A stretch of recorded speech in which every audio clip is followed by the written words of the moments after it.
Eu sou Roberto de Farias e esse aqui é o Fantástico Mundo dos Arquétipos, e no vídeo de hoje nós vamos trazer à tona os arquétipos dos contos de fada de Chapeuzinho Vermelho.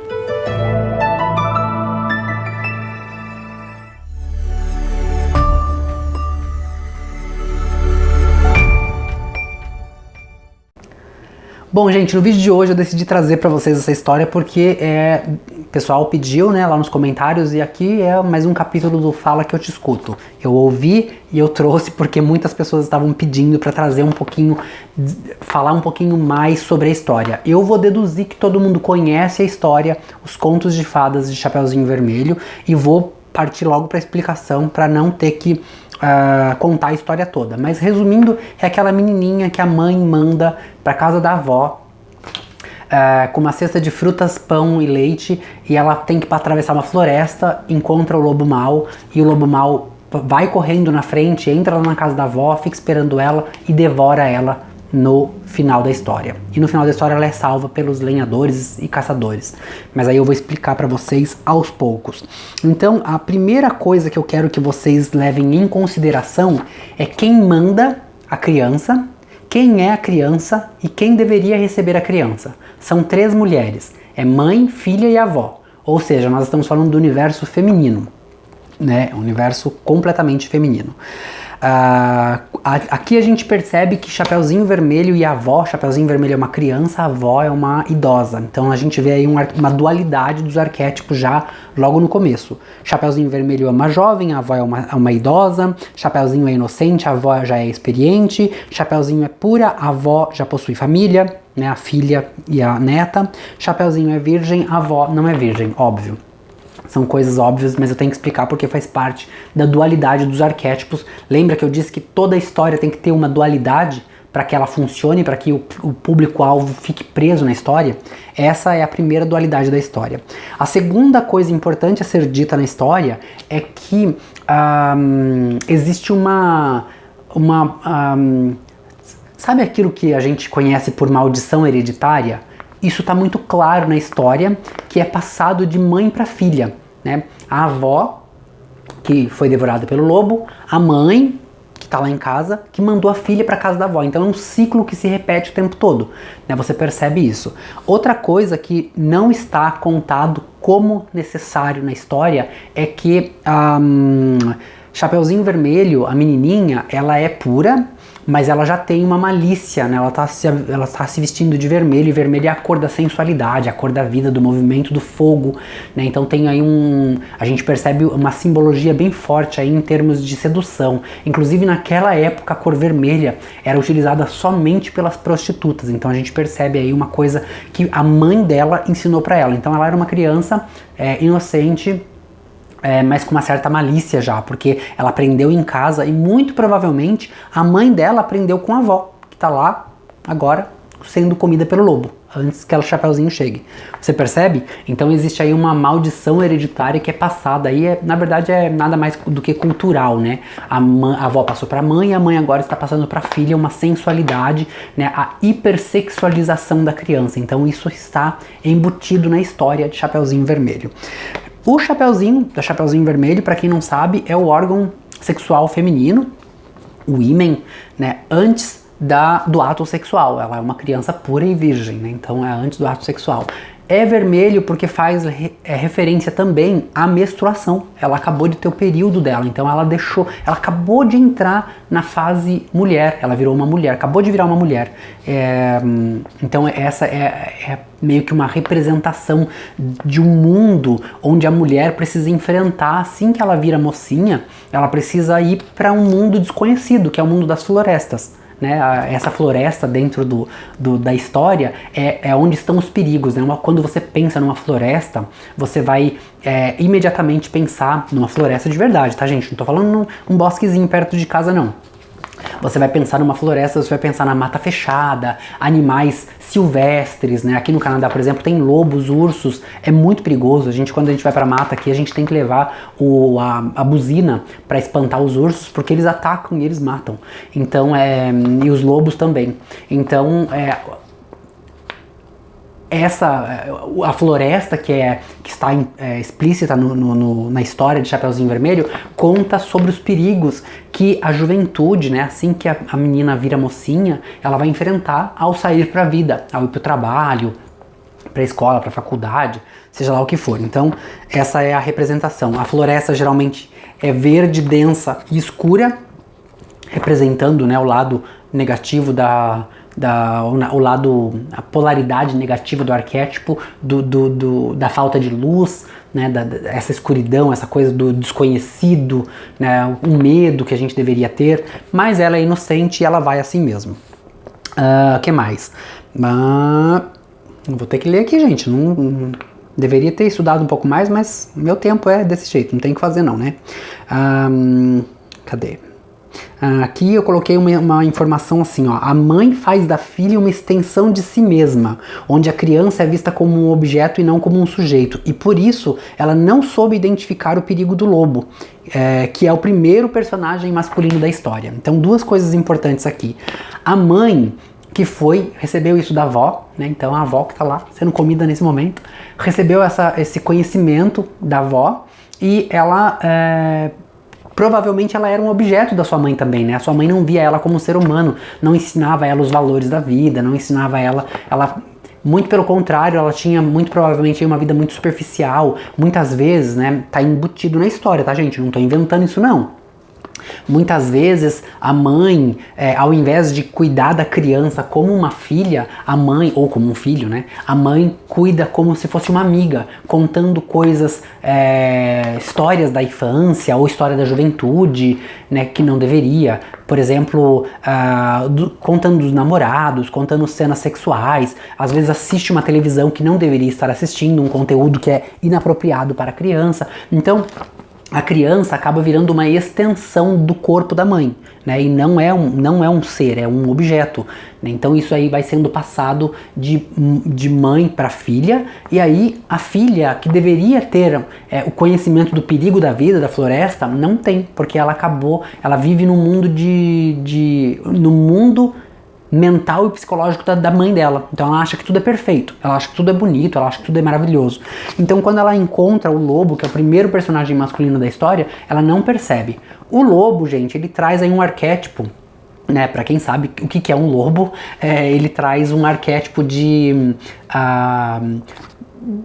agressão, de violência, né? Um lobo, quando ele pega uma pessoa na floresta, ele destrói a pessoa, né? É um animal carnívoro mesmo, e ele ataca, e quando ele ataca não tem como você não sair ferido, né? Porque eles têm as garras grandes, têm umas patas enormes. Então o lobo, ele traz aí um arquétipo bem poderoso aí e de perigo mesmo, né? Que mais? Vamos ver o que mais que eu coloquei aqui. O lobo mau, ele no final da história, a gente sabe que o caçador salva Chapeuzinho Vermelho, né? O caçador, ele toma o lugar do príncipe encantado aqui na história, tá? É mais ou menos um príncipe encantado. E o lobo mau é o vilão da história. O lobo mau e o caçador, eles são o mesmo arquétipo, só que eles estão em polaridades, a dualidade dele são polaridades diferentes. Um está no ser, o outro está no não ser. Um está na luz, o outro está na sombra. É óbvio que o lobo mau está na sombra e que o caçador está na luz, mas ambos estão exagerados, né? O lobo está exagerado na sombra e o caçador está exagerado na luz, tanto que ele salva a avó depois de digerida pelo lobo. Então você percebe aí um exagero, né? Mas esses exageros é para nos mostrar que a criança não tinha noção nenhuma do perigo que ela estava vivendo, né? O que mais? Já falei sobre a herança psíquica que passa de mãe para neta, né?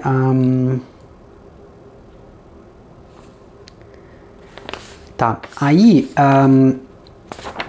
peraí, tem uma coisa importante aqui. É assim, o arquétipo do sangue. O vermelho, né, que é o chapeuzinho lá, o chapéu da Chapeuzinho Vermelho, ele representa o sangue também, né, o sangue da menstruação, já falei sobre isso, né, do período da moça. E aí, o sangue, ele tem a sua dualidade como arquétipo, né, como todo arquétipo, ele tem sua dualidade, e as extremidades do sangue é o quê? Vida ou morte, certo? Quando o sangue está contido, é vida, a mulher dá a luz. E quando o sangue está, qual é a palavra que eu usei? Espalhado, é a morte. E quando o sangue está espalhado é quando a mulher tem o período dela, e aí na menstruação ela perde muito sangue, isso significa que morreu o óvulo não frutificou. Né? Então você percebe que a dualidade do arquétipo do sangue é vida ou morte. Tá? Então o mesmo arquétipo significa vida e significa morte. Lembra que eu disse que nenhum arquétipo significa ou só uma coisa ou só outra? É as duas coisas. Então aí nesse caso aqui você percebe como tem que ter um contexto no arquétipo para a gente poder entender se é a vida ou se é a morte. Então aqui no Chapeuzinho Vermelho a gente vê que ora é vida, né? Primeiro ela tá com um chapeuzinho, ela tá representando, né, a vida, que eu quero dizer, em termos de emoção, de sedução, de sexualidade, e ora é morte, porque ela também representa a menstruação. Ela acabou de entrar dentro do período como uma mocinha, né? Então é a dualidade do sangue, vida e morte. Que mais que é importante dizer antes de finalizar aqui? Já falei sobre isso. Quando a Chapeuzinho Vermelho chega na casa da vovó, ela entra e o lobo, na história real, o lobo pede para ela comer a carne que está preparada em cima da mesa. Né? Ela come, fica satisfeita, e aí ela fala pra avó dela que ela tá satisfeita e que ela se cansou de, né, comer o tanto que tá cansada. Aí a avó dela fala pra ela assim, então tire suas roupas e venha dormir comigo. Ela não sabe, mas ela acabou de comer a avó dela, então é uma coisa, né, que é canibalismo, não deveria existir.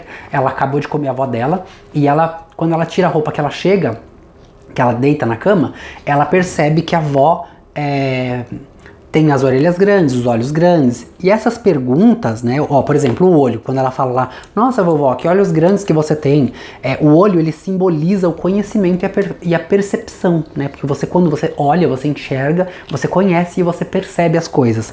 A mesma coisa se passa com o nariz, que ela pergunta, nossa, que nariz grande você tem, vovó? O nariz também é percepção, a gente percebe o cheiro. As mãos, que mãos grandes você tem, vovó? É o símbolo de conhecimento e percepção, porque a gente conhece com as mãos, inclusive quem é cego enxerga com as mãos.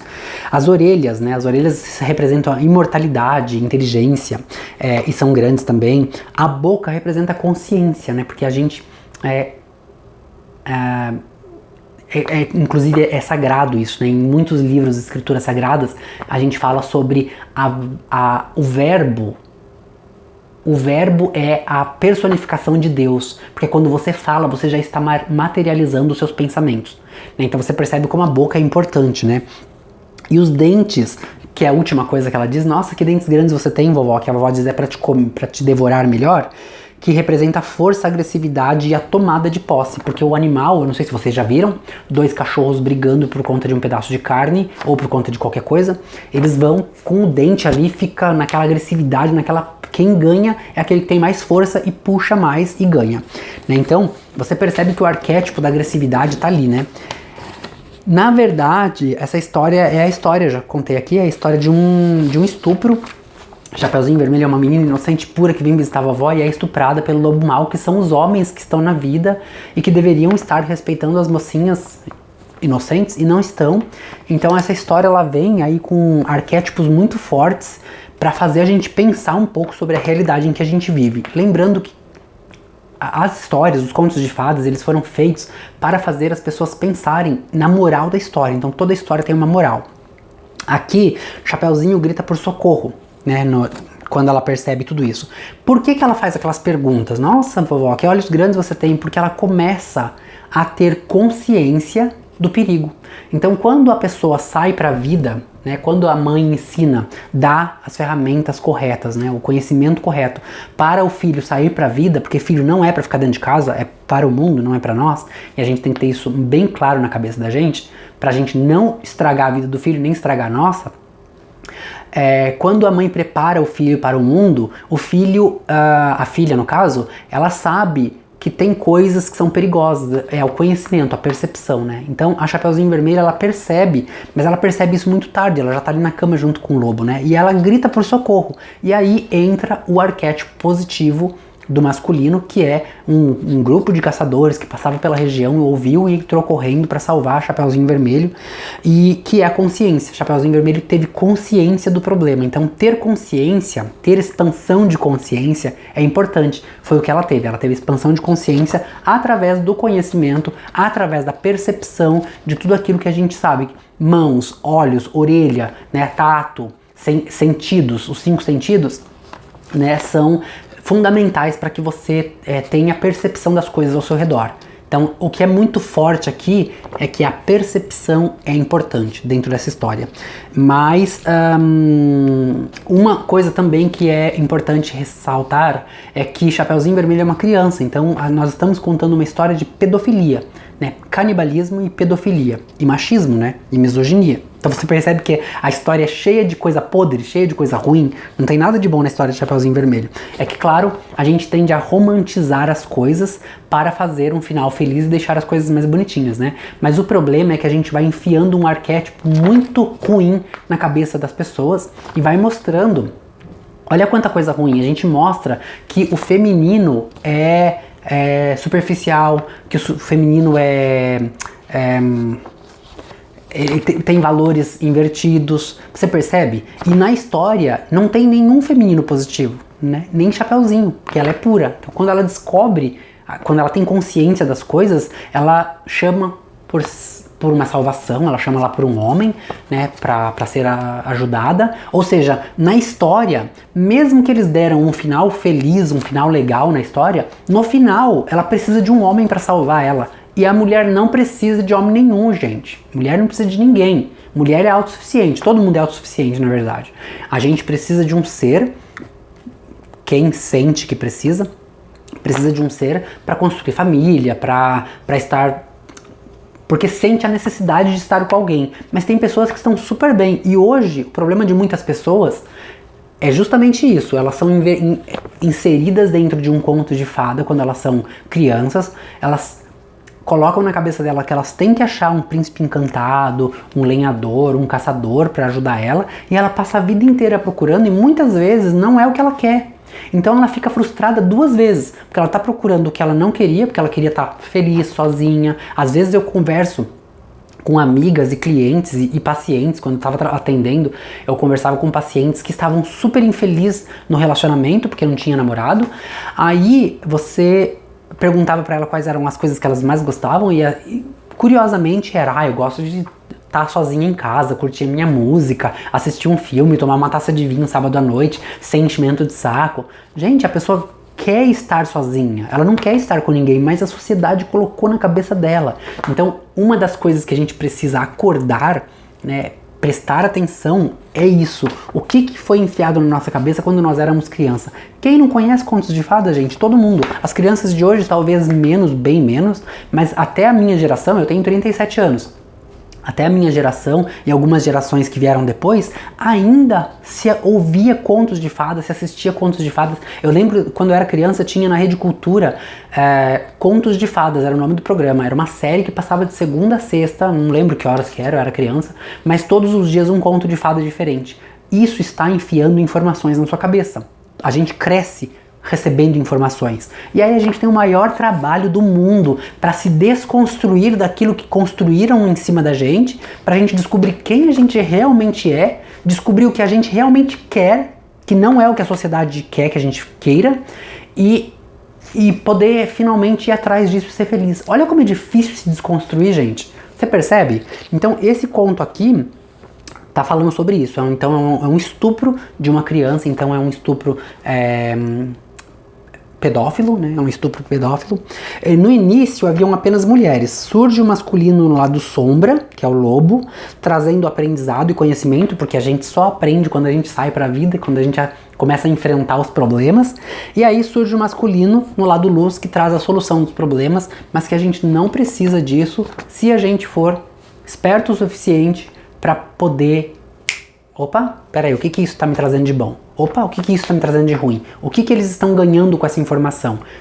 Consigo essa informação em outro lugar? Então você começa a perceber que você pode acordar sozinho, sem a necessidade de um príncipe encantado ou um lenhador, que é a coisa mais linda do mundo, mas a gente não precisa de um lenhador, nem sempre. para poder fazer a gente ter uma vida plena e ter uma vida feliz. Essa é a mensagem de hoje para você. Contos de fada, gente, a gente tem que tomar muito cuidado pra gente não se alimentar de algo que faz mal pra gente.